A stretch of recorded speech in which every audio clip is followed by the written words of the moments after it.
நான் C. Joseph Vijay எனும் நான்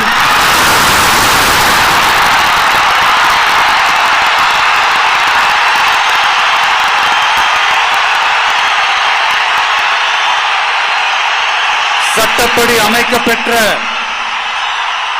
இந்திய அரசியல் அமைப்பின்பால் உண்மையான நம்பிக்கையும் மாறா பற்றும் கொண்டிருப்பேன் என்றும் இந்திய நாட்டின் ஒப்பில்லாத முழு முதல் ஆட்சியையும் ஒருமையையும் நிலை நிறுத்துவேன் என்றும் தமிழ்நாட்டு அரசின் முதலமைச்சராக உண்மையாகவும் உளச்சான்றின்படியும் என் கடமைகளை நிறைவேற்றுவேன் என்றும் அரசியல் அமைப்பிற்கும் சட்டத்திற்கும் இணங்க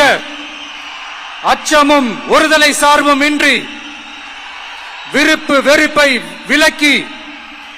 பலதரப்பட்ட மக்கள் அனைவருக்கும்